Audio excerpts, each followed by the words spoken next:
మరి న్యాయాధిపతుల గ్రంథము 6వ అధ్యాయము మనం ధ్యానించున్నాం. మరి గిద్యోను గురించి. మరి గిద్యోను మరి ప్రవక్తన, యాజకుడా?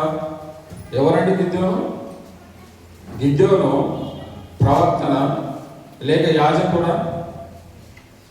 న్యాయాధిపతి అండి. మీరు కొద్దిగా మీకు కాంతరం కష్టపడి పెట్టినప్పటికీ మీరు ఎవరు చదవడం లేదు. కనీసం న్యాయాధిపతి, ప్రవక్తన, యాజకుడా మన గ్రంథంలో ఎవరైనా తెలియకపోతే ఎట్లండి? న్యాయాధిపతి అయినటువంటి గిద్యోను మరి తన జీవితంలో నుంచి దేవుడు తనను బలపరిచిన విధానాన్ని బట్టి మరి తను పిరికివాడైనప్పటికీ దేవుని ఆత్మచేత నింపబడిన వాడై మరి అనేకమైన గొప్ప విషయాలు పొందినటువంటి వ్యక్తిగా మనము ఈ యొక్క 6వ అధ్యాయము మరి మీరు ఇంతకుముందు చదవలేదేమో కానీ వాక్యం విన్న తర్వాత మీరు ఇంటికి వెళ్ళిన తర్వాత, ఎందుకంటే మనం 2 అధ్యాయాలు ధ్యానించలేము కాబట్టి ఆ 2 అధ్యాయాలు ఉన్నటువంటి విషయాలను నేను చెప్పిన విషయాలు మీకు అర్థం కావాలంటే మీరు ఇంటికి పోయిన తర్వాత హోంవర్క్ చేయాలి. పిల్లలు ఏ విధంగా స్కూల్కి వెళ్ళిన తర్వాత వచ్చి హోంవర్క్ చేసుకుంటారో మీరు కూడా అలా హోంవర్క్ చేసుకుంటే నేను ఏం చెప్పినా మీకు అర్థమవుతుంది. మరి చెప్పింది కరెక్టా కాదని కూడా మీకు అర్థమవుతుంది. మరి ఆ గిద్దోని గురించి కూడా మీకు అర్థమవుతుంది.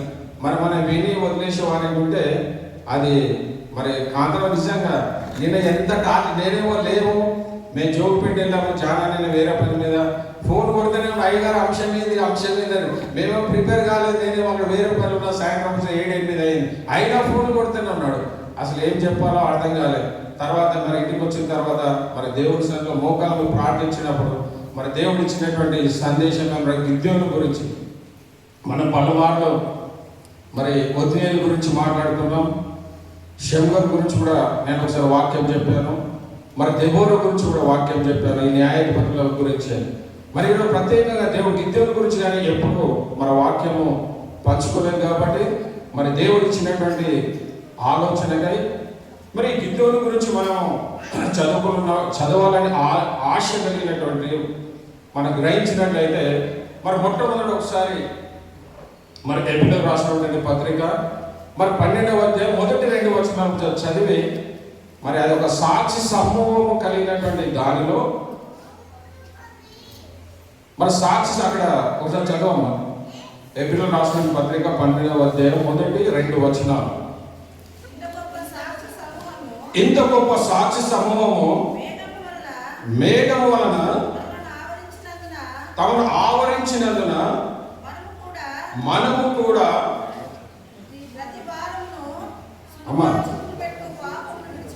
విడిచిపెట్టి విశ్వాసమునకు కర్తయు దానిని కొనసాగించువాడునైన యేసు వైపు చూచుచు మన ఎదుట ఉంచబడిన పందెముతో ఓపికతో పరిగెత్తుతాం. మన ఇక్కడ అద్భుతమైన మాట. మరి గొప్ప సాక్షి సమూహం. మరి ఎవరైనా గొప్ప సాక్షి సమూహం ఈ 12వ అధ్యాయంలో చెప్పబడినటువంటి గొప్ప సాక్షి సమూహము మరి ఏ విధంగా విశ్వాసమునకు కర్త అయిన దేవుణ్ణి మరి విశ్వాసమునకు కర్త అయిన దానిని కొనసాగించు వారి ఎడల మరి వారు యేసు వైపు చూచుచు వాళ్ళు పరిగెత్తినట్టుగా మనం చూస్తున్నాం. మరి నువ్వు నేను మరి ఎవరి వైపు మన చూపు ఉంది? మరి ప్రభువైన యేసుక్రీస్తు వైపు మరి విశ్వాసము కర్త అయిన మరి ఇక్కడ చెప్పబడిన వాక్యం దాని ప్రకారంగా విశ్వాసులైనటువంటి వారు, ఈ సాక్షి సమూహము కలిగినటువంటి వారు వాళ్ళు ఎవరి వైపు చూస్తారంటే యేసు వైపు, విశ్వాసమున కర్త అయిన ప్రభువైన యేసుక్రీస్తు వైపు చూచుతూ ఓపికతో పరుగు పందెంలో పరిగెత్తిన వారిగా మనం చూస్తున్నాం. మరి నా ప్రయాణము మరి ఎలాగుంది?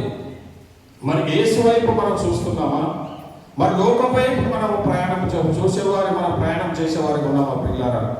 మరి ఈ రోజు మనం ధ్యానించినటువంటి ఈ యొక్క గిద్యోను మనం గమనించినట్లయితే మరి ఏదైతే ఇక్కడ సాక్షి సమూహం అని చెప్పబడిన ఈ 12వ అధ్యాయంలో ఉన్నటువంటి విషయాన్ని మనం గమనిస్తే ఆ సాక్షి సమూహంలో మరి గిద్యోను ఉన్నాడా? అది మనం ఎక్కడంటే విశ్వాసుల వీరుల పట్టిక ఆ 11వ అధ్యాయంలో మరి 32వ వచనం కనుక గమనించినట్లయితే మరి మనకు అక్కడ గిద్యోను కనిపిస్తాడండి. మరి ఇక్కడ నుండి ఏమి చెప్పుదును? గిద్యోను, బారాకు, సంసోను, యొఫ్తా, దావీదు, సమూయేలు వారిని గూర్చియు ప్రవక్తలను గూర్చియు వివరించుటకు సమయము చాలు. ఇక్కడ ఎవరి గురించి అంటే మరి అక్కడ ఏదైతే సాక్షి సమూహం 12వ అధ్యాయంలో ఏదైతే సాక్షి సమూహము మరి యేసు మరి విశ్వాసము కర్త అయిన ప్రభువైన యేసు క్రీస్తు వారు ఏ విధంగా ఓపికతో పరిగెత్త వారికి ఉంటున్నారో, పరుగు పందులో పరిగెత్త వారికి ఉంటున్నారో, మరి యొక్క గిద్యోను గురించి కూడా మనము ఈ యొక్క విశ్వాసుల వీరుల పట్టిక ఏదైతే ఉందో మరి దానిలో కూడా మరి గిద్యోను తన పేరును సంపాదించుకున్నట్టుగా మనం చూస్తున్నాం. విశ్వాసుల వీరుల పట్టికలో మరి అనేక మంది ఉన్నప్పటికీ మరి దానిలో మరి న్యాయాధిపతి అయినటువంటి గిద్యోను మరి దీనిలో తన స్థానాన్ని సంపాదించుకున్నట్టు మనం చూస్తున్నాం. మీరు అనొచ్చు అయ్యగారు మరి ఆయన అయితే విశ్వాసుల వీరుల పట్టికలో మరి తన పేరును మరి సంపాదించుకో మనకేందయ్యాని కనుక మనం ఆలోచించినట్లయితే మరి దేవుని సముఖమునందు జీవ గ్రంథంలో మరి ఒక పరిశుద్ధ గ్రంథంలో ఏదో ఒకటి కలపడానికి కానీ తీసివేయడానికి అవకాశం లేదు. కాబట్టి మరి నీ నా పేరు ఎక్కడ ఉండాలంటే దేవుని పరలోకంలో దేవుని సముఖమందున్న ఆ జీవ గ్రంథంలో నీ నా పేరు ఉందా? అది ప్రశ్న. మరి ఇక్కడైతే గిద్యోను గురించి ఆలోచిస్తే విశ్వాసుల వీరుల పట్టికలో తన పేరును పొందుపరిచినట్టుగా మనం చూస్తున్నాం. అయ్యా మరి వాళ్ళ పేరు కానీ మరి నీ నా పేరు ఎక్కడ ఉండాలంటే మరి దేవుని సముఖమందున్న జీవ గ్రంథంలో నీ నా పేరు ఉందా పిల్లారా? అది చాలా ఇంపార్టెంట్ అయినటువంటి క్వశ్చన్. తనకు తాను మనల్ని మనం పరీక్షించుకొని పరిశోధించుకొని ప్రభా మరి వీళ్ళు ఎంత ప్రయాస పడితే గానీ ఈ విశ్వాస వీరుల పట్టికల వాళ్ళు పేరును సంపాదించుకున్నారండి. మరి నా జీవితంలో ఆ యొక్క విశ్వాసం కర్త అయిన ప్రభువైన యేసుక్రీస్తు వైపు మనము ఆయనను యేసు వైపు చూచుచు మరి పరిగెత్తే వారు కనుక ఉంటే మరి ఏ విధంగా అయితే గిద్యోను ఈ విశ్వాస వీరుల పట్టికలో తన పేరును సంపాదించుకున్నాడో మరి నువ్వు నేను కూడా ఆ యొక్క జీవ గ్రంథంలో నీ నా పేరు మనం సంపాదించుకున్నాం. కాకపోతే ఒకటే తేడా, ఆ విశ్వాసము కర్త అయిన ప్రభువైన యేసుక్రీస్తు వైపే మనం చూచుచు ఆ పరుగు పందెం. ఇది ఒక పరుగు పందెం. మన జీవితం అనేది ఒక పరుగు పందెం. కాబట్టి ఆ పరుగు పందెంలో మరి ఆయన వైపు చూసి కనుక మనం పరిగెత్తిన వారం అయితే మరి దేవుడు తప్పకుండా మరి గిద్యోనుకి ఏదైతే మరి పరిశుద్ధ గ్రంథంలో ఏ అవకాశాన్ని ఈ విశ్వాస వీరుల పట్టికలో మరి అనుగ్రహించాడో మరి నీకు నాకు మన దేవుడు పక్షపాతి కాదండి. గిద్యోను పట్ల చూపించినటువంటి ప్రేమనే మరి నీ నా పట్ల మరి దేవుడు చూపించిన పిల్లరా. కాబట్టి మరి అదే కాకుండా ఈ యొక్క ఇశ్రాయేలు ప్రజల గురించి కానీ గిద్యోను విషయంలో మనం గమనిస్తే మరి ఎప్పుడైతే మోసే ఇశ్రాయేలు ప్రజలను నడిపిస్తున్న సందర్భంలో మనుషులు అనేక మార్లు వాళ్ళు పడిపోయినట్టుగా చూస్తాం.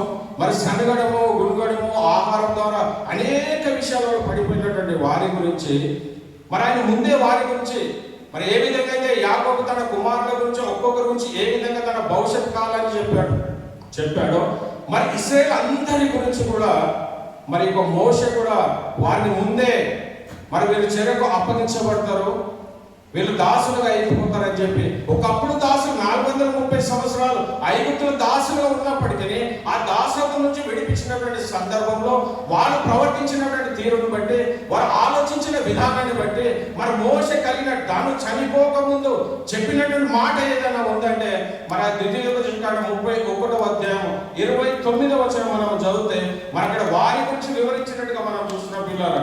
మరి ద్వితీయోపదేశకాండము మన 31వ అధ్యాయం మనం గమనించినట్లయితే వారి గురించి మోసే చెప్పినందుకైనా ఇలా జరిగింది అనేది కాదు, కానీ మోసే వారితో కలిసి ప్రయాణం చేశాడు కాబట్టి వాళ్ళ యొక్క జీవన విధానం ఏ విధంగా ఉంది, వాళ్ళ మనస్తత్వం ఏ విధంగా ఉంది అని గ్రహించిన వాడు. కాబట్టి మనం దీని ఇంకా అర్థం కావడానికి మనం చెప్పాలంటే ఒక టీచర్ మరి ఇప్పుడు అమ్మగారు ఉన్నారు, తన క్లాస్లో ఎవరు పాస్ అవుతారని చెప్పగలరు. ఎందుకనంటే ఆమెకు తెలిసి ఎవరు బాగా చదువుతున్నారు ఎవరు బాగా చదవట్లేదు అనేది టీచర్ తెలుస్తుంది. కాబట్టి ఆమె ఐడెంటిఫై చెప్పగలుగుతుంది, పలానా స్టూడెంట్ తప్పకుండా పాస్ అవుతాడు, మరి పలానా స్టూడెంట్ మంచి మెరిట్ మార్కుతో పాస్. ఎందుకు చెప్పగలుగుతుంది అంటే అనుదిన వాళ్ళతో సావాసం కలిగి ఉన్నారు కాబట్టి.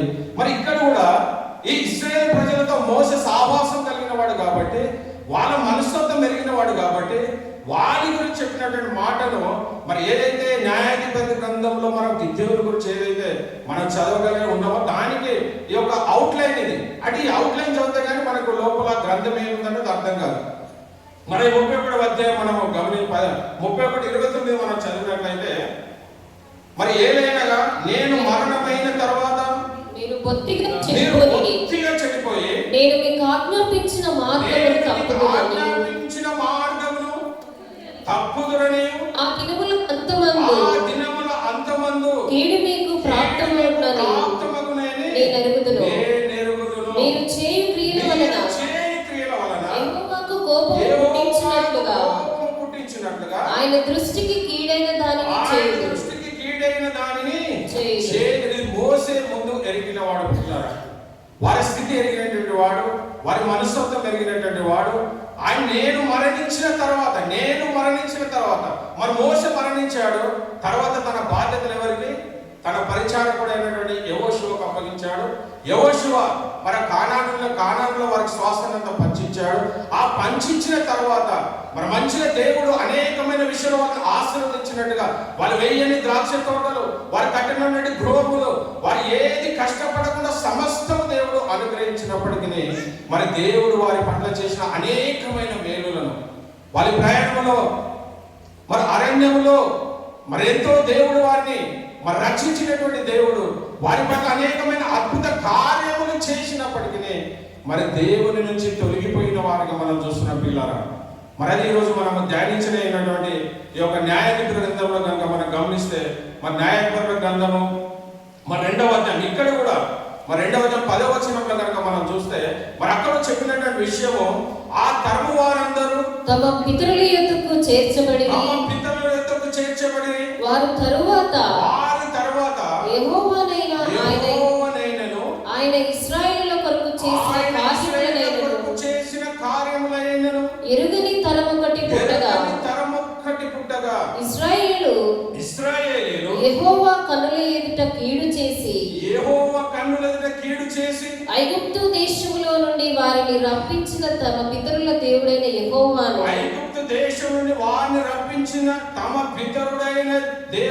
యెహోవాను విసర్జించి బయలు దేవతలను పూజించి నిజంగా దేవుడు వారి పట్ల ఎన్ని కార్యములు చేసినప్పటికీ పాలు తేనెలు ప్రవహించు దేశంలో వారు ప్రవేశపెట్టినప్పటికీ వాళ్ళు తిరిగి ఏమైపోయారంటే ఆ యొక్క దూతలకు వాళ్ళు సాగిలపడి దేవుడు చేసినటువంటి అనేకమైన కార్యములను మర్చిపోయినటువంటి ఆ యొక్క ఇశ్రాయేలు ప్రజలు. మరి ఇశ్రాయేలు ప్రజలనా మరి ఈరోజు నువ్వు నేను కూడా వాక్యం చెబుతున్న నేనైనప్పటికీ మరి వింటున్న మీరైనప్పటికీ మరి దేవుడు మన పట్ల మన కుటుంబాలు అనేకమైన గొప్ప ఉపకారములు చేసినప్పటికీ అనేకమైన అద్భుత కార్యములు చేసినప్పటికీ మరి ఇశ్రాయేలు ఏ విధంగా అయితే తప్పిపోయి మరి లోకానుసారంగా జీవిస్తున్నారో ఆ అన్ని దేవతలను ఏ విధంగా పూజిస్తున్నారో మరి నువ్వు నేను ఏ స్థితిలో ఉన్నాం పిల్లరా. మరి మనం పరీక్షించుకుందాం ఈ ఉదయకాలంలో. ఇశ్రాయేలు ప్రజల గురించి మనం మాట్లాడడం కాదు కానీ ప్రభువా నా జీవితం ఇశ్రాయేలు ప్రజలకు ఉందేమో నాయన, దేవా నా జీవితాన్ని సరి చేసుకోవడానికి ఆ జ్ఞాన హృదయం నాకు అనుగ్రహించని మనం ప్రార్థించే వారిగా మనం ఉంటున్నామా? మరి ఇదంతా ఒక అవుట్లైన్. అంటే ఎందుకు మరి న్యాయాధిపతులను దేవుడు ఎన్నుకుంటాడంటే వీళ్ళు చేసినటువంటి తప్పిదములను బట్టి. మరి తిరిగి దేవుడు ఎంత కరుణ కలిగిన వాడు, ఎంత వాత్సల్యత కలిగిన వాడు పిల్లలు. వాళ్ళు ఎంత తప్పు చేసినప్పటికీ తిరిగి ఒక న్యాయాధిపతిని ఎన్నుకోవడము, ఆయన ద్వారా మరి వాళ్ళు రక్షింపబడము, తిరిగి వాళ్ళు రావడము. ఈయన బ్రతికినంత కాలం వాళ్ళు బాగానే ఉన్నారు. ఏ న్యాయాధిపతి వచ్చినప్పటికీ ఆ న్యాయాధిపతి బ్రతికినంత కాలం కూడా వీళ్ళు దేవునికి విధేయులుగా జీవించారు. కానీ ఎప్పుడైతే న్యాయాధిపతి మరణిస్తాడో తిరిగి వారు మరి అన్ని దేవతలను పూజించేవారుగా మనం చూస్తాం పిల్లలు. మరి ఒక న్యాయాధిపతుల గ్రంథం మనం గమనించినట్లయితే మొత్తం ఈ పరిశుద్ధ గ్రంథంలో మరి న్యాయాధిపతులు ఎంతమంది? ఈ పరిశుద్ధ గ్రంథంలో మరి న్యాయాధిపతులు ఎంతమంది?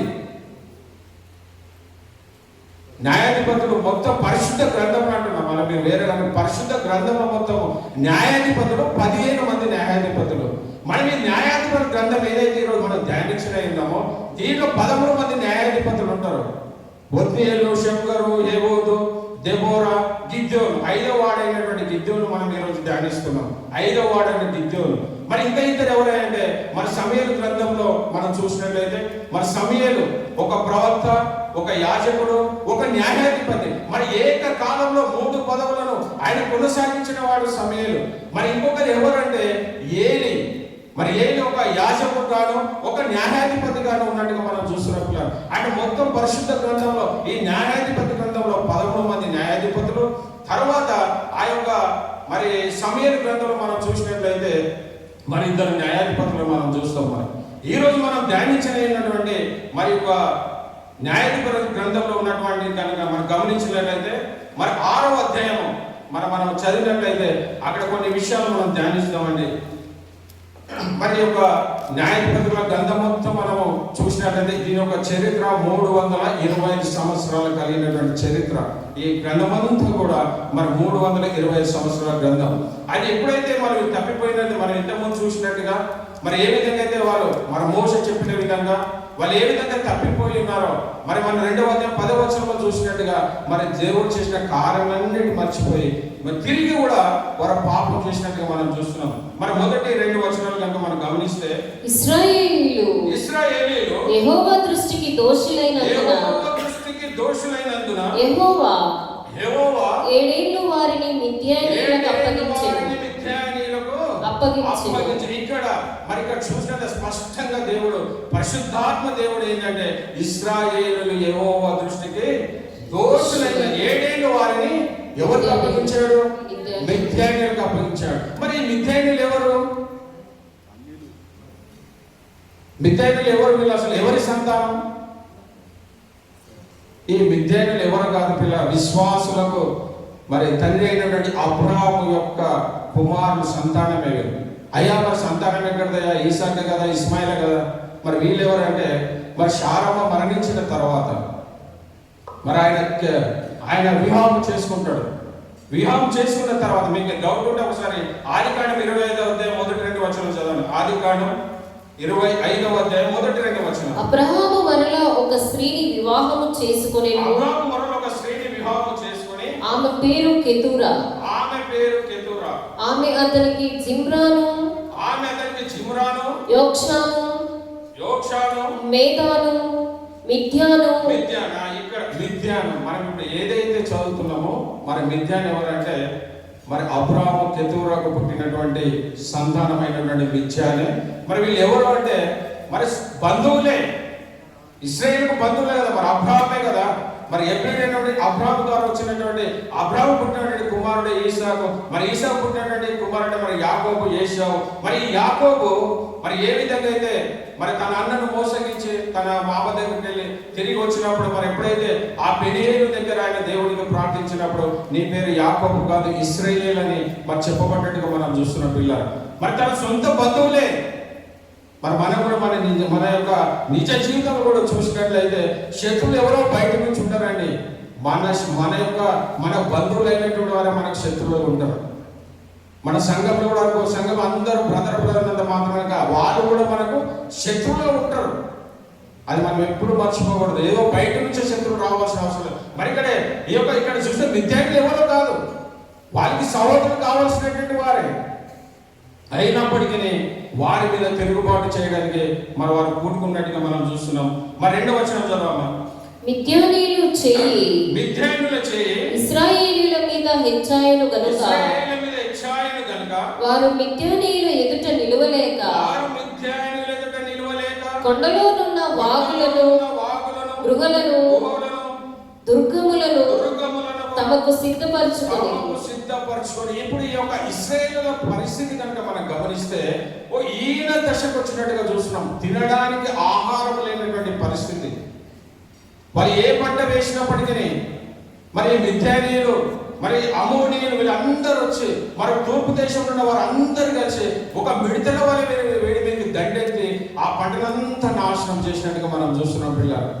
ఎంత ఘోరమైన పరిస్థితి. వాళ్ళు నివసించడానికైనా గృహాలు లేనటువంటి పరిస్థితి. వాళ్ళు ఎక్కడ నివసిస్తున్నారంటే కొండలోనున్న వాగులను మరి అదేవిధంగా గోవులను దుర్గములు చేసుకొని మరి వాళ్ళు స్థిరపరచుకొని ఎంత అంటే ఎప్పుడు వాళ్ళు ఈ దేవుణ్ణి మర్చిపోయి మరి నా జీవితాల్లో కనుక ఇలాంటి పరిస్థితి, ఈ క్షామమైన పరిస్థితి కనుక ఉందేమో ఒకసారి మరి ఈరోజు గిద్యోను ద్వారా మాట్లాడినాడు దేవుడు, ఇశ్రాయేలు ప్రజల ద్వారా హెచ్చరించినాడు దేవుడు. ఈరోజు నీతో నాతో మన అందరితో మాట్లాడుతున్నాడు దేవుడు. మనం ఎక్కడైనా తప్పిపోయి ఉన్నామేమో, మరి దేవుని ఆజ్ఞను మితిమీరి మన జీవితంలో ఈ కష్టాలు రావడానికి కారణం ఏంటంటే మనము జీవించిన విధానాన్ని బట్టి మనం ఈ ఉదయకాలంలో మరి దేవుడు మనతో మాట్లాడుతున్నాడు. ఏ విధంగా వారు చేసిన తప్పిదాలను బట్టే మరి దేవుడు వారికి ఎవరిని ఆ మిథ్యానులకు అప్పగించినట్టుగా మనం చూస్తున్నాం. అదే మన 3వ వచనం కనుక గమనిస్తే ఇశ్రాయేలీయులు విత్తనమును విత్తిన తరువాత మిద్యానీయులను అమాలేకీయులను తూర్పు నుండి వారును తమ పశువులను ఇక్కడ చూసినట్లయితే ముగ్గురు దండగా వచ్చినట్టుగా మనం చూస్తున్నాం. మరి మొట్టమొదటిగా మిద్యానీయులు, తర్వాత మరి అమోనీయులు, మరి తర్వాత తూర్పు నుండి వారును, అంటే 3 దేశాలు కలిపి మరి ఎవరి మీదకి వస్తున్నారంటే ఇశ్రాయేలు ప్రజల మీదకి వస్తున్నారండి. మరి ఇక్కడ అమాలేకీయులు అన్నప్పుడు కూడా మనం ఈ అమాలేకీయులు ఎవరు? వీళ్ళ బంధువులు అమాలేకీయులు కూడా. మిద్యానీయులు ఏ విధంగా అయితే మరి అబ్రాహాముకు మరి కెతురుకు పుట్టినటువంటి సంతానం అయితే, మరి వీళ్ళు ఎవరైతే అమాలేకీయులు ఉన్నారో మరి లోతు చిన్న కుమార్తెకు పుట్టినటువంటి సంతానమే ఈ అమాలేకీయులండి. మరి ఎప్పుడైతే ఇశ్రాయేలు ప్రజలు మొట్టమొదటిగా ఐగుప్తు నుంచి విడిచిపెట్టి వాళ్ళు ప్రయాణించిన మొట్టమొదటి యుద్ధానికి దిగిన వాళ్ళు ఎవరంటే ఈ అమాలేకీయులే. ఆనాడు కూడా అమాలేకీయులే, మరి ఈ రోజు కూడా ఎవరోగా బంధువులు వీళ్ళందరూ కూడా రక్త సంబంధులు వీళ్ళందరూ అయినప్పటికీ మరి దేవుడు వీరు చేసినటువంటి దేవునికి అవిధేయంగా జీవించడాన్ని బట్టి మరి దేవుడు వారిని మరి అప్పగించినట్టుగా మనం చూస్తున్నాం పిల్లలు. మరి ఇది ఇక్కడ వరకు ఎందుకంటే ఈ కింది వచనాలు కనుక మనం గమనించినట్లయితే వాళ్ళకు జీవన సాధమైన మరి ఏది లేదంట. ఆ గొడ్లను గొర్రెలను సమస్తాన్ని కూడా వాళ్ళు తీసుకువెళ్ళినట్టుగా చూస్తున్నాం. తినడానికి ఆహారం లేనటువంటి పరిస్థితిలో ఉన్నారు ఇశ్రాయేలీయులు. అలాంటి సమయంలో మరి గిద్దెలు చేస్తున్న పని ఆహారం లేదు తినడానికి, తన కుటుంబానికి పోషించుకోవడానికి ఎలాంటి ఆధారం లేదు. గొర్రెలు మేకలు సమస్తాన్ని కూడా ఆ మిద్యానీయులు అమాలేకీయులు మరి వాళ్ళ తూర్పు దేశమంతా వారు కూడా దీని అంతా కూడా దోచుకొని పోయినట్టుగా మనం చూస్తున్నాం. అలాంటి సమయంలో ఆహారం లేనటువంటి సమయంలో మరి గిద్దెలు కలిగినటువంటి ఆలోచన ఏంటంటే మన 11వ వచనంలో మనం గమనించినట్లయితే యెహోవా దూత వచ్చి అబీయెజ్రీయుడైన యెహోషువకు కలిగిన ఓఫ్రాలోని మస్తకి వృక్షము క్రింద కూర్చుండెను. యెహోషువ కుమారుడైన గిద్యోను మిద్యానీయులకు మరుగైనట్లు గానుగ చాటున గోధుమలను దుల్లుకొట్టుచుండగా యెహోవా దూత అతనికి కనబడి పరాక్రమం గల బలాఢ్యుడా యెహోవా నీకు తోడై ఉన్నాడని అతనితో అనగా చాలా ఇక్కడ వరకు. మరి ఇక్కడ గిద్దోను మనము పై వచనాలు కనుక గమనిస్తే గిద్దోడు ఒక పిరికివాణి లాగా ఎక్కువ గానుగ చాటున దాచుకొని ఆ మస్తిక వృక్షం కింద తను ఏం చేస్తుండే ఆ గోధుమను జల్లించుకుంటాడు. దేనికంటే తన యొక్క కుటుంబాన్ని పోషించడం కొరకు. ఒకవేళ బహిరంగంగా కనుక తను చేస్తే ఆ ఫిలిష్తీయులు వచ్చి ఆ యొక్క ధాన్యాన్ని కూడా తీసుకుపోతారు. కాబట్టి ఎవరికి కనబడకుండా అంటే అర్థమైంది అంటే పిరికి కలిగినటువంటి వాడా లేకపోతే ధైర్యవంతుడైనా? మనకు ఆ వచనాలను గమనిస్తే మరి పిరికి కలిగిన వాడా? మరి దేవుడు ఇక్కడ పరాక్రమం గల బలాఢ్యుడు అంటున్నాడు ఏంటండి? అసలు మనం పై వచనం చూస్తే ఏమనిపిస్తుంది అంటే ఆయన ఏదో భయపడి పిరికి వాళ్ళగా పోయి ఏదో గానుగ చాటున ఆ గోధుమలు చల్లించడం మనం చూస్తున్నాం. కానీ మరి దేవుడు వచ్చి చెప్పినటువంటి మాట ఏంటంటే పరాక్రమం గల బలాఢ్యుడు. మరి పరాక్రమం బలాఢ్యుడైతే మరి ఎదురుగా వాళ్ళకి సాధన చేయాలి కదా, వాళ్ళ ముందే పనులు చేసుకోవాలి కదా. అంటే దేవుని ఉద్దేశం ఏంటంటే ఆ ఇప్పుడున్న పరిస్థితి గురించి దేవుడు మాట్లాడలేదు, కానీ తన ఫ్యూచర్ లో తాను అయ్యబోయేటటువంటి విషయం పరాక్రమ బలగుడని ఇప్పుడున్న స్థితిని కాదు దేవుడు చెప్పేది. తన భవిష్యత్తులో పరాక్రమము కలిగిన వాడు అవుతాడని మరి దేవుడు మరి అబ్రాహాము అనేక మార్లు అబ్రాహామును చూసినప్పుడు నీ యొక్క సంతానం ఆకాశ నక్షత్రం వలె ఉంటది, ఈ సముద్రపు తీరం వల్ల ఆ ఇసుక రేణుల వల్ల ఉంటది. అప్పటికైనా సంతానమే లేదు కదా. అంటే దేవుడు చెప్పేది ఏంటంటే భవిష్యత్తు గురించి చెప్తున్నటువంటి మాట. మరి ఇక్కడ కూడా మరి మనం గిద్యోను చూసుకున్నప్పుడు ఆయన పిరికి కలిగినటువంటి వాడే, కానీ దేవుడు ఆయనను బలపరుస్తుంది ఏంటంటే పరాక్రమం గల బలాఢ్యుడా. మరి ఈరోజు నువ్వు నేను ఒక గిద్యోను కనుక స్థితిలో ఉంటే నువ్వు నేను భయపడవలసిన అవసరం లేదు. కానీ మరి వాళ్ళు మొరపెట్టారు. ఎప్పుడైతే వాళ్ళు మొరపెట్టినప్పుడు దేవుడు వారి యొక్క దూత ప్రత్యక్షమైనట్టుగా చూస్తున్నాం. మరి నువ్వు కూడా గిద్యోను లాంటి పరిస్థితులు నీలో నాలో కనుకుంటే, నీ కుటుంబంలో నా కుటుంబంలో ఉంటే, మన సంఘంలో అలాంటి సమస్యలు కనుకుంటే మనము మొరపెడితే మన దేవుడు తప్పకుండా ఏ విధంగా అయితే గిద్యోనుకు ప్రత్యక్షమైనటువంటి దేవుడు మరి గిద్యోనును బలపరిచినటువంటి దేవుడు మరి మనల్ని బలపరచడం. ఒకవేళ గిద్యోను ఆ యొక్క ఇశ్రాయేలు ఏదైతే కరువు కలిగిందో, ఏదైతే వాళ్ళ మీద చేయండి వాళ్ళు మరి వాళ్ళందరూ కూడా ఆ మిద్యానీయులు మరి అమాలేకులు ఏ విధంగా యుద్ధాన్ని వాళ్ళు చేశారో అలాంటి సమయంలో మనకు కూడా ఈ లోకంలో సమస్తాన్ని మనం పోగొట్టుకున్నప్పటికీ కానీ నువ్వు మొరపెట్టవలసింది దేవునికి. ఇప్పుడు ఈయన ఏదైనా కలిగి మొరపెడుతున్నాడో ఏది కలగలేక మొరపెడుతున్నాడు. ఇశ్రాయేల్ అందరూ వాళ్ళు కలిగిన దానిని బట్టి మరి దేవుని మొరపెడతారు. ఆ మొరను విన్నటువంటి దేవుడు మరి ప్రత్యేకంగా ఆయనకు దర్శనాన్ని కలిగజేసినటువంటి దేవుడు. మరి దర్శనాన్ని కలిగజేయడమే కాదు కానీ పరాక్రమం గల బలజ్జుడా, మరి నిన్ను నన్ను బలపరచడా దేవుడు. నువ్వు బలహీనమైన స్థితిలో ఉన్నామేమో, మనం ఏమి చేయలేనటువంటి స్థితిలో ఉన్నామేమో, మనకున్న పరిస్థితులు కనుక మనం గమనించినట్లయితే అయ్యా ఇది నేను చేయలేనటువంటి పరిస్థితి అయ్యా, ఒక కొండ లాంటి సమస్య నా కుటుంబంలో ఉందయ్యా, ఆ కొండను నేను ఢీకోలేనటువంటి పరిస్థితులు ఉన్నామేమో. ఎలాంటి పరిస్థితి అయినప్పటికీ మరి గిద్దెవుడికి ప్రత్యక్షమైనటువంటి దేవుడు మరి నీవు నేను దేవునికి మరి ఆయన ఏ విధంగా అయితే ఇశ్రాయేలందరూ దేవునికి మొరపెట్టినప్పుడు మరి దర్శనమైనటువంటి దేవుడు మరి నీవు నేను నీ కుటుంబంలో నా కుటుంబంలో మనందరి కుటుంబంలో ఎలాంటి సమస్య కలిగినప్పటికీ మరి సమస్యకు పరిష్కారం ఏదైనా ఉందంటే ప్రార్థన ప్రార్థన ప్రార్థన. పిల్లలు మరి అందరూ మొరపెట్టారు, దేవుడు ప్రత్యక్షమయ్యాడు. మరి చెప్పిన విషయాన్ని కనుక మనం గమనించినట్లయితే అక్కడ 12వ వచనం చదవము ఒకసారి. యెహోవా దూత అతనికి కనబడి పరాక్రమ గల బలాఢ్యుడా యెహోవా నీకు తోడై ఉన్నాడని అతనితో అనగా గిద్యోను చిత్తము నా ఏలినవాడా యెహోవా మాకు తోడై ఉండిన ఎడల ఇదంతయు మాకేలా సంబంధించెను. నిజంగా ఇది మనకు కూడా మన జీవితంలో ఏదైనా కష్టాలు ఏదైనా బాధలు ఏదైనా అనారోగ్యం కలిగినప్పుడు అసలు దేవుడు ఉంటే మాకు ఎందుకు ఈ శ్రమలు? ఆ దేవుడు మనల్ని మర్చిపోయాడు. మన నిజ జీవితంలో కూడా ఎలాంటి సమస్యలు కలిగినప్పటికీ మన కుటుంబంలో శాంతి సమాధానం లేనప్పటికీ మన కుటుంబంలో మరి ఆర్థికమైన పరిస్థితులు కలిగినప్పటికీ వీటన్నిటి బట్టి మనం కూడా మరి ఏ విధంగా గిద్దెవుడు దేవుని ప్రశ్నిస్తున్నాడో మరి నువ్వు నేను కూడా ప్రశ్నించే రీతిలో ఉంటాం పిల్లలు. కానీ దేవుని ఎప్పుడు కూడా మనం ప్రశ్నించే వారికి ఉండకూడదండి. అది దేవుని చిత్తం. ప్రభువా నీవు ఏదైతే నా జీవితంలో నువ్వు అనుగ్రహించావో మరి దాన్ని నేను ఎదుర్కోవడానికి కావలసిన శక్తి సామర్థ్యాలు నువ్వు అనుగ్రహించని మన దేవుని ప్రార్థించే వారికి ఉండాలి. కానీ అయ్యా మాకే ఎందుకు ఈ శ్రమలు, మమ్మల్ని మర్చిపోయావు, నీవే ఉంటే మాకెందుకు శ్రమలు అని మనం ఎప్పుడు కూడా అలాంటి స్థితిలో మనం ఉండకూడదు. కానీ మరి గిద్యోనును బలపరిచినటువంటి దేవుడు పరాక్రమ బలాఢ్యుడని ఏ విధంగా తను బలపరిచాడో, ఏవి పిరికివాడైన వాడిని మన అనేక మందిని ఆ యుద్ధం చేయడానికి కావలసిన శక్తి సామర్థ్యాలు అనుగ్రహించినటువంటి దేవుడు మరి నా కుటుంబాన్ని మనం ఆ విధంగా మనం సరిదిద్దుకోలేమా? కాకపోతే నీకు నాకు లేనటువంటిది మన గిద్దెవులకు ఉన్నటువంటి నీకు నాకు లేనటువంటి అంటే ప్రార్థన జీవితం. ఏ సమస్య వచ్చినప్పటికీ మనం ఎవరితో చెప్పుకుంటామంటే మన ఇరుగు పొరుగు వారితో లేకపోతే మన రక్త సంబంధులతో వారికి చెప్పుకుంటాగానే మన మొట్టమొదటి ప్రాధాన్యత దేవునికి మనం చెప్పేవారిగా మనం ఉండం ప్రియులారా. మరి గిద్దెవులకు దేవుడు చెప్పినటువంటి మాటలు మనం గమనిస్తే ఆయన ఒకళ్ళు నీవే ఉంటే మాకు ఎందుకు ఈ శ్రమలని మరి తను ఆయనను ప్రశ్నించడము. మరి అదే కాకుండా మరి 27-28 6వ అధ్యాయం 27-28 వచనాలు కనుక మనం గమనిస్తే కాబట్టి గిద్యోను తన పనివారిలో 10 మందిని తీసుకుని వచ్చి యెహోవా తనతో చెప్పినట్లు చేసెను.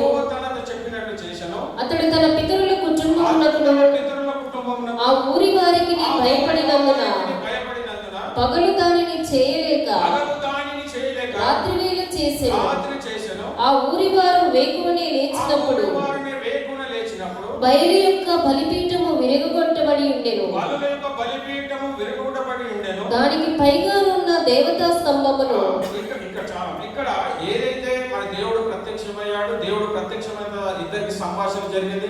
మరి వీళ్ళకి ఎందుకు దేవుడు మీరనే విద్యార్థులకు మరి అమ్మాయిలకు ఎందుకు అప్పగిస్తున్నాడంటే వారు ఆ దేవత స్తంభాలకు మరి దేవుని వారి పట్ల చేసినటువంటి అనేకమైన అద్భుత కార్యాలు మర్చిపోయినటువంటి ఇశ్రాయేలు ప్రజలు ఏదైతే దేవతలకు మొక్కుతున్నారో మరి దీని కలిగినటువంటి తన తండ్రి అయినటువంటి యోవాషు ఏదైతే మరి చేశాడో మరి చేసిన దాని బలిపీఠం ఏదైతే ఉందో మరి దాన్ని పడగొట్టినట్టుగా మనం చూస్తున్నాం పిల్లలు.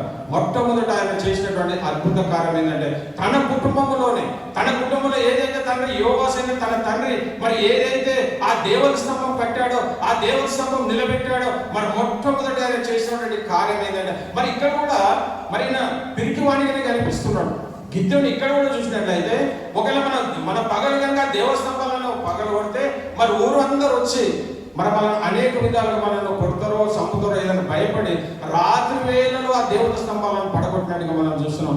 ఎప్పుడైతే దేవత స్తంభాలు పడగొట్టాడో మరి నా జీవితంలో కూడా మరి ఏదైతే తన జీవితం కలిగినప్పుడు దేవుడు తనతో ఏదైతే మాట్లాడిన ప్రకారంగా ఏదైతే దేవత స్తంభాలను పడగొట్టాడో మరి నేను నాలో నీలో ఉన్నటువంటి బలహీనతలను మనం పడగొట్టే స్థితిలో మనం ఉంటున్నామా? మరి ఆయన ఎప్పుడైతే ఆ కరువు స్థితిలో ఉన్నప్పుడు దేవుడు ప్రత్యేక చెప్పిన మాట నెరవేర్చాడు కాబట్టి మరి దేవుడు ఆయన బహుబలము చేత మరి అనేకమైన విషయాలను అనుగ్రహించినట్టుగా మనం చూస్తున్నాం. మరి అదేవిధంగా మరి ఇక్కడ చెప్పినటువంటి విషయాలు మనం గమనిస్తే తను చేసిన దానిని బట్టి మరి తను ఒక 2 సూచక్రియలు అడుగుతాడు. ప్రభు ఆ యొక్క ఇశ్రాయేలు ప్రజలను కానీ ఆ యొక్క మిథ్యానీయులను అదేవిధంగా అమాలేకీయులను ఆ తూర్పును దేశవాన్ని మేము జయించాలంటే నువ్వు మా ఎడల ఏదైనా కార్యం చేయు, అద్భుత కార్యం చేస్తే కానీ నేను నమ్మను అంటాడు. ఇంత దేవుడు చెప్పినప్పటికీ నాకు ఆయన కళ్ళతో చూడాలనే ఆలోచన కలిగిన వాడు కనిపిస్తున్నాడు. మరి మోషకు ఎప్పుడైతే ఆ పొదలు కనిపించిన మోష కూడా అడిగింది అదే, అయ్యా నా మాట వినరయ్యే వాళ్ళు ఆయన వినరని చెప్పినప్పటికీ 2 అద్భుత కార్యాలు మరి మోష పట్ల జరిగించినట్టు దేవుడు. ఆ 2 కార్యాలు ఏంటంటే ఆ కర్రను ఎప్పుడైతే పడేయమన్నాడో కర్ర కింద పడేసినప్పుడు ఏమైంది? పామైంది అది. మరి ఎప్పుడైతే టోకన్ పట్టుకోమని దేవుడు టోకన్ పట్టుకొని మళ్ళీ కర్ర అయింది. అదే కాకుండా ఇంకొక అద్భుతం కూడా చేశాడు. నీ యొక్క చేతిని తీసుకొని నీ యొక్క చెస్ట్ ఇక్కడ నీ రొమ్ములోనే పెట్టుకోమని చెప్పినప్పుడు ఎప్పుడైతే తన చెస్ట్ ఇది పెట్టుకున్నాడో అది కుష్టు వ్యాధి కలిగిందండి. ఆ కుష్టు వ్యాధి కలిగినప్పుడు మనం తిరిగి తీసినప్పుడు అది మళ్ళీ సాధారణంగా అయిపోయింది. అంటే 2 అద్భుత కార్యాలు. ఆనాడు ఏ విధంగా మోసే ఎలాంటి నమ్మలేనటువంటి స్థితిలో ఉన్నాడో ఈ రోజు గిద్యోను కూడా నమ్మలేనటువంటి స్థితిలో ఉన్నాడు. అయ్యా మీరు 2 ఆశ్చర్య కార్యాలు చేయండి, అప్పుడే నేను వారి మీదకి యుద్ధానికి వెళ్తానని చెప్పి ఆయన అడిగినటువంటి 2 ప్రశ్నలు కనుక మనం గమనించినట్లయితే మరి 37వ వచనం చూస్తే నేను కళ్ళమున గొర్రెబొచ్చు ఉంచిన తర్వాత నేల అంతయు ఆరి ఉండగా ఆ గొర్రెబొచ్చు మీద మాత్రమే మంచు పడునెడల నేను సెలవిచ్చినట్లు ఇశ్రాయేలు మూలంగా రక్షించదని నేను నిశ్చయించుకున్నాను. దేవుడితో చెప్పినటువంటి మాట. అయ్యా ఏదైతే ఆ కళ్ళంలో ఏదైతే గొర్రెబొచ్చు ఏదైతే ఉందో ఆ గొర్రెబొచ్చు బయట కనుక నేను వేసినానుకో ఆ గొర్రెబొచ్చు మాత్రమే తడవాలి, ఆ మంచుతో అది మాత్రం దాని పక్కన ఉన్న భూమి అంతా కూడా ఆరిన నేల ఉండాలి, కానీ అది మాత్రం తడవాలని మన దేవుడికి ఆయన మనవి చేసినట్టుగా మనం చూస్తున్నాం. మరి దేవుడు అద్భుతకరుడు, ఆలోచనకర్త, మన నిత్యుడైన తండ్రి. మరి ఏదైతే మరి గిద్యోను అడిగాడో మరి అదే ప్రకారం ఉదయం లేవగానే భూమి అంతా కూడా ఆరిన నేలగా ఉంది. మరి ఏదైతే మరి ఆయన చెప్పినట్టు ఆ గొర్రెబొచ్చు ఏదైతే ఉందో అది మాత్రమే తడిసిందండి. ఎంత అద్భుతకరుడు దేవుడు.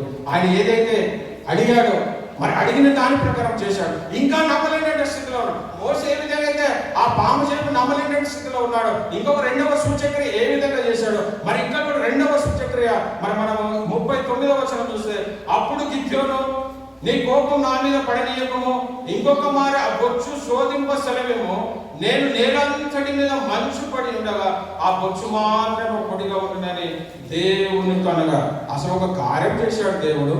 అయినా నమ్మలేని స్థితిలో మరి గిద్యోను ఉన్నాడని మన జీవితంలో దేవుడు అనేకమైన అద్భుత కార్యాలు చేసినప్పటికీ మనం కూడా మరి నమ్మలేనటువంటి స్థితిలో ఉన్నాం. మరి 2వది ఆయన చెప్పిన దాని బయట మొదట ఏ క్వశ్చన్ అయితే వేసాడో దానికి ఆపోజిట్ ఇప్పుడు ఏం కావాలంటే ఆ గొర్రెబొచ్చు మాత్రమే తడవాలి, ఆ భూమి మాత్రం తడవాలి, గొర్రెబొచ్చు మాత్రం తడవకూడదు. అసలు నిజంగా ఆయన ప్రశ్నలు దేవుణ్ణే అడిగేటటువంటి స్థితిలో మరి ఆయన అద్భుతంగా వాళ్ళని జయించాలంటే మరి తక్కువ మంది కాదు కదా, వాళ్ళు ఉన్న దాదాపుగా 120,000 నుంచి 130,000 సైన్యం ఉన్నారు. ఆ సైన్యాన్ని జయించాలంటే మరి దేవుడు ఈ అద్భుత కార్యాలు చేసిన మేము నమ్ముతామనేటువంటి స్థితిలో ఉన్నటువంటి వారు కాబట్టి మరి ఆ విధంగా చేసిన దాన్ని బట్టి మరి దేవుడు ఏదైతే మరి తనకు చెప్పాడో మరి చెప్పిన 2వ సూచక్రియ కూడా మరి దేవుడు ఆయన పట్ల అద్భుత కార్యాలు చేశాడు పిల్లలు. మరి ఆ విధంగా చేసిన దానిని బట్టి మరి ఎప్పుడైతే మరి 7వ వచనము మనం గమనించినది 3వ అధ్యాయం మరి కాబట్టి నీవు ఎవరు భయపడి వణుకుచున్నాడో వాడిని త్వరపడి కీలాదు కొండకు తిరిగి వెళ్ళవాలని జనులు విన్నట్టుగా ప్రకటించమని గిద్యోనుతో సెలవించినప్పుడు జనులలో నుండి 25,000 మంది తిరిగి వెళ్ళిపోయింది. అప్పుడు ఈ యొక్క 6వ అధ్యాయం కంప్లీట్ 7వ అధ్యాయం ఎప్పుడైతే రాగానే 2 సూచక్రియలు జరిగాయి. 2 సూచక్రియలు జరిగితే అప్పుడు దేవుడు యుద్ధానికి వెళ్ళమని మరి చెప్పినప్పుడు అనేక మంది ఇశ్రాయేలు ప్రజలను మరి సమకూర్చుకునేట్టుగా చూస్తాం. ఎప్పుడైతే సమకూర్చుకొని సమకూర్చుకున్నారో ఎంతమందిని సమకూర్చాడంటే 32,000 మందిని సమకూర్చుకున్నాడు. సమకూర్చుకున్న తర్వాత ఆయన చేసినట్టు కాదు దేవుడు చెప్పినటువంటిది ఏంటంటే వీళ్ళు ఎవరైతే 32,000 మంది ఉన్నారో వాళ్ళు ఎవరైతే మరి యుద్ధానికి భయపడి పిరికి కలిగిన ఆత్మ ఎవరైతే కలిగి ఉంటారో వాళ్ళందరూ వెనుకపోవాలని ఎప్పుడైతే నువ్వు ప్రకటన చేయమని గిద్దోనికి చెప్పినాడు. అప్పుడు గిద్దోనిపై ప్రకటన చేసినప్పుడు అప్పుడు దాదాపుగా 22,000 మంది తిరిగి యుద్ధానికి వెళ్ళకుండా తిరిగి వెనక వెళ్ళిపోయినట్టుగా మనం చూస్తున్నాం పిల్లలు. తర్వాత మిగిలింది ఎంత? 10,000 మంది. 10,000 ఇది రెండో పరీక్ష. అక్కడనేమో దేవుడికి 2 పరీక్షలు ఎవరు గిద్దోని అడిగాడు కానీ మరి దేవుడికి 2 పరీక్షలు పెడుతున్నాడు. 32,000 మంది సైన్యాన్ని ఇచ్చాడు. మరి దానిలో ఎవరైతే పిరికి కలిగిన వారు యుద్ధాన్ని చేయడానికి అర్హులు కాదు కాబట్టి ఎవరైనా పిరికాత్మ కలిగి ఎవరంటే వెళ్ళిపోమని చెప్పినప్పుడు ఆ 32,000 నుంచి మరి వాళ్ళు 22,000 మంది మరి వెళ్ళిపోయినట్టు చూసాం. తర్వాత మిగిలింది రెండవది మరి దేవుడు వాళ్ళు ఫిల్టర్ చేస్తున్నాడు. ఎవరైతే నిజంగా స్థిరంగా నిలబడతారో వారిని యుద్ధానికి పంపాలని మరి తర్వాత 10,000 మందిలో ఇంకొక నెక్స్ట్ దేవుడు ఇంకొక పరీక్ష పెట్టాడు. ఏదైతే సముద్రం ఆ యొక్క నదిలో ఆ సముద్రం వాళ్ళు వెళుతున్నప్పుడు ఈ 10,000 మంది మరి నీళ్లు ఎలాగూ తాగాలి అని చెప్పినప్పుడు దానిలో 9,700 మంది ఎట్లా తాగారంటే మరి వాళ్ళు ఆ కుక్క గతికినట్టు మన కుక్క మన ఇంటి దగ్గర ఉన్నాం దేంట్లయితే మరొక ప్లేట్లో కానీ నీళ్లు పోసినప్పుడు కుక్క ఏ విధంగా తన దాహాన్ని తీర్చుకుంటుందో మరి అదేవిధంగా ఇశ్రాయేల్ ఈ 10,000 మందిలో ఇశ్రాయేల్ ప్రజలలో మరి దాంట్లో 9,700 మంది ఏం చేశారంటే కుక్క గతికినట్టుగా గతికారంట నీళ్ళు. మరి ఇంకెంతమంది మిగిలారు? 300 మంది మిగిలారు. ఈ 300 మంది ఎలా తాగారంటే మరి చేతులతోని వాళ్ళు ఇట్లా చేతులు తీసుకొని తాగినట్టుగా మన మోకాల్లోని ఆ చేతులతోని వాళ్ళు నీళ్లు పట్టుకొని తాగినట్టుగా చూశారు. అవునే దీని ఆంతర్యం ఏముంది అని అంటే ఒక యుద్ధానికి వెళ్ళేటప్పుడు ఆయన మెలకుగా ఉండాలి. ఒకవేళ నువ్వు కుక్కలాగా కనుక నీళ్లు కట్టుకుంటే ఎవడైనా యుద్ధానికి వస్తే నీ కళ్ళు కిందికి ఉంటాయి, నేను ఏమి చేయలేవు కదా అంటే నువ్వు అజాగ్రత్త ఉన్నటువంటి వాడు అంటే నువ్వు మెలకగలిగి ఉండేటటువంటి కాడు అని చెప్పి మరి వాళ్ళందరూ కూడా వెనుక పంపించినట్టుగా చూస్తుంది. ఎంతమంది? 9,700. మొట్టమొదట 22,000 మంది. మరి రెండవసారి ఆ కుక్కలాగా గతికిన వాళ్ళు ఎవరైతే ఉన్నారో 900-700 మందిని మరి వెనుక పంపించాడు పిల్లలు. అంటే దేవుని పనిలో మరి చాలా అలర్ట్గా ఉండాలంట. అలర్ట్గా ఉంటేనే మరి దేవుడు వారినే వాడుకుంటాడంటే మరి 300 మంది కదండి యుద్ధానికి వెళ్ళింది. అసలు ఎంతమంది వాళ్ళు ఉన్న దాదాపుగా 1,00,000 నుంచి 1,30,000 మంది ఉన్నారు. కానీ వీళ్ళు ఉన్నటువంటి ఎవరంటే కేవలం 300 మంది. మరి అప్పుడు ఇంకా గిద్దోని ఎంత భయపడిపోతాడండి. అసలు వాళ్ళు 1,30,000 మంది, మేము 300 మందిని మేము ఎలా జయించాలయ్యా అని అన్నప్పుడు వారికి దేవుడు కొన్ని సూచనలు ఇచ్చాడు. ఆ కొన్ని యుద్ధోపకరణాలు మీరు తీసుకొని యుద్ధానికి వెళ్ళాలని చెప్పాడు. మరి అది ఎక్కడంటే 16 వచనం మనం గమనించినట్లయితే ఆ 300 మందిని 3 గుంపులుగా చేసి మరి బూరను వట్టి కుండను ఆ కుండలలో దివిటీలను ప్రతివాని చేతికిచ్చి వారి దగ్గరలను నిన్ను చూచి నేను చేయనట్లు చేయి. ఆ 300 మంది ఎవరైతే ఉన్నారో ఒక 3 గుంపులుగా తీర్చాడు వాళ్ళని. 100 మంది. మరి దేవుడు ఇచ్చినటువంటి ఈ యొక్క ఉపకరణాలు ఏమనంటే దేవుడికి ఆ యుద్ధానికి ఏమైనా ఉపయోగపడతాయా? అసలు కుండ దేనికి ఉపయోగపడుతుంది? మరి దేవుడి దేనికి ఉపయోగపడుతుంది? అది దేవుడు చెప్పేది. అసలు దేవుడు మరి ఏం ఆలోచన చెప్తున్నాడు దీనిలో అంటే దీంట్లో ఆత్మీయమైన అర్థం ఏమైనా ఉందా అని మనం ఆలోచించినప్పుడు ఇక్కడ ఒట్టి కుండ ఈ కుండ ఏదైతే ఉందో ఇది మనుషునికి సాదృశ్యమైనది. మరి నువ్వు నేను తన శ్వాసంలతో ఆ మట్టిని తీసుకొని తన రూపాన్నిచ్చి మరి నిన్ను నన్ను సృష్టించినటువంటి దేవుడు కాబట్టి ఈ ఒట్టి మట్టి కుండనైనటువంటి ఈ మనుషులను మరి అదేవిధంగా రెండవది ఏం చెప్పాడంటే ఆ బూర దేనికంటే మనము వాళ్ళ సౌండ్ చేయడానికి ఆ బూర. మరి మూడోది చూస్తే ఆ దివిటీలు అంటే వెలుగు. జనరల్గా యుద్ధం చేసేటప్పుడు వెలుగు మనము నిత్య జీవితం కనుక అనేకమైన దేశం మీద ఈ దేశానికి యుద్ధానికి వెళ్ళినప్పుడు ఆ కరెంట్ సప్లై పవర్ అనేది కట్ చేస్తారు. ఎందుకు కట్ చేస్తారంటే వాళ్ళ పైనుంచి ఏదైనా మన పైన ఏదైనా అణుబాంబులు వేస్తారేమో, వెలుగు కనిపించింది అనుకో ఈడ పట్టణం ఉంది కాబట్టి ఇక్కడ జనసాంద్రత ఉంది కాబట్టి బాంబులు వేస్తారని చెప్పి ఆ దేశం అంతా కూడా పవర్ లేకుండా చేస్తారు. కానీ మరి దేవుడు చెప్పిన విషయం కనుక గమనిస్తే ఆయన డ్యూటీలు పట్టుకోమంటుండో ఆ డ్యూటీలు పట్టుకుంటే ఏంటంటే వీళ్ళు ఎక్కడున్నారో వాళ్ళకి తెలిసిపోతుంది. వాళ్ళు ఎక్కడున్నారో ఆ డ్యూటీలు తెలిసిపోతుంది. కానీ అక్కడ దేవుడు చేసిన ఒక అద్భుతమైన కార్యం ఏంటంటే ఇది మరి ఇశ్రాయేలు పట్ల చేసినటువంటి మనం అనుకుంటే మన నూతన నిబంధన ప్రకారం మరి దీన్ని మన జీవితానికి అన్వయించుకుంటే మరి వాళ్ళైతే డ్యూటీలు పట్టుకున్న వాళ్ళు యుద్ధాలు చేశారు, ఆయన జయించాడు, ఆ 1,30,000 మందిని జయించారు, అది బాగానే ఉంది. కానీ దీని వలన మరి నువ్వు నేను ఏమన్నా నేర్చుకున్న పాఠమేనా ఉందా? మరి సమయం 5 నిమిషాలు క్లోజ్. అంటే ఇక్కడ ఉన్నటువంటి విషయాలు 3 విషయాలు మరి మనం మొట్టమొదటిగా ఏంటంటే ఆ కుండ అంటే దేనికి సాదృశ్యం అంటే మరి మనుషునికి ఆ సాదృశ్యంగా ఉంది. మరి అదే విధంగా నువ్వు నేను ఏ స్థితిలో ఉన్నప్పటికీ ఆ మట్టి కుండమైనటువంటి మనల్ని మరి దేవుడు ఏ విధంగా అంటే మనం ఇప్పుడు మట్టి కుండనే మనం. అయితే ఇంకొక దేవుడు ఏం చెప్పాడంటే ఒక డ్యూటీ చెప్పాడు.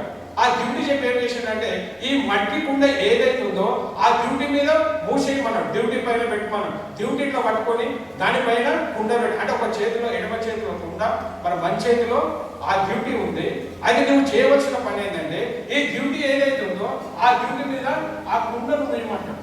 అంటే దేవుడు చెప్పినట్టు ఆ కుండను వేయమంటాడు. అయ్యా మరి కుండను ఎందుకు ముయ్యాలయ్యా, మరి కుండ మూస్తే ఏంటి అని చెప్పినప్పుడు అది ఏదైతే మనుషులు మనమైనటువంటి మనుషులకు సాదృశ్యమైనటువంటి ఆ కుండ, ఆ వెలుగు ఏంటంటే వాక్యానికి సాదృశ్యం కనుక మనం అనుకుంటే అది వాక్యము చేత మనం మండించబడాలనేది దేవుడి యొక్క ఉద్దేశం.